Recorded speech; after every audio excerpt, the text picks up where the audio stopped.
Microsoft, one of the world's biggest technology companies, is facing its largest employee-led protest in years. 18 people were arrested this week after demonstrations at the company's headquarters in Redmond, Washington.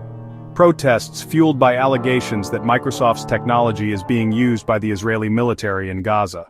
At the center of the storm, Microsoft's Azure cloud platform and its contracts with Israel's Ministry of Defense. The protests spanned 2 days. On Tuesday, about 35 demonstrators staged a sit-in at a Microsoft campus plaza. They left peacefully when asked. But on Wednesday, tensions boiled over. Protesters refused to leave. Some resisted arrest, others splashed red paint over Microsoft's iconic logo, a symbol of blood and complicity. Police say protesters were arrested on charges including trespassing, malicious mischief, obstruction, and resisting arrest. In total, 18 people were taken into custody. Authorities haven't confirmed how many were Microsoft employees. The protests were organized by No Azure for Apartheid, an employee-led group within Microsoft. The group has staged multiple demonstrations over the past year. In April, 2 workers disrupted Microsoft's 50th anniversary celebration. In May, another employee interrupted CEO Satya Nadella's speech. All were later fired. This week's protests were their most dramatic yet, even calling online for a worker intifada, invoking the language of Palestinian uprisings. The spark came from a Guardian investigation, claiming Israel used Microsoft's Azure cloud to store and analyze phone call data collected through mass surveillance of Palestinians in Gaza and the West Bank. According to reports, phone conversations were intercepted. Microsoft's AI tools allegedly transcribed, translated, and processed this data.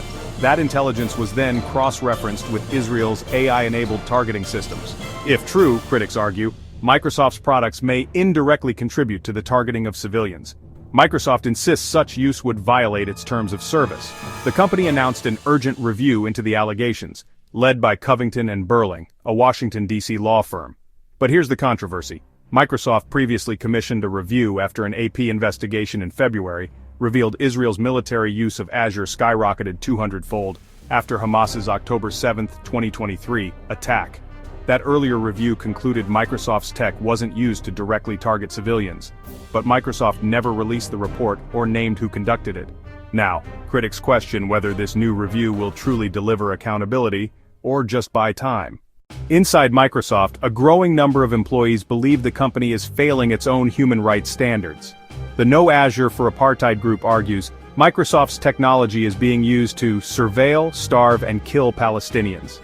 Employee voices are being silenced through terminations and retaliation. Microsoft is profiting while civilians in Gaza face mass displacement, food shortages, and bombardment. For these workers, it's not just about contracts. It's about moral responsibility in the age of AI. Microsoft isn't alone. Big tech firms are increasingly embedded in global military operations. Google and Amazon face protests over Project Nimbus, their $1.2 billion cloud contract with Israel. Microsoft has been a long-time defense partner, supplying cloud, AI, and cybersecurity tools to governments worldwide. But critics warn, as AI becomes central to surveillance and targeting, these companies risk becoming arms dealers of the digital age. The debate isn't just about Gaza, it's about the future of war, where private tech giants build the infrastructure of global conflict. For now, Microsoft says it will continue its internal review while holding protesters accountable for unlawful disruptions.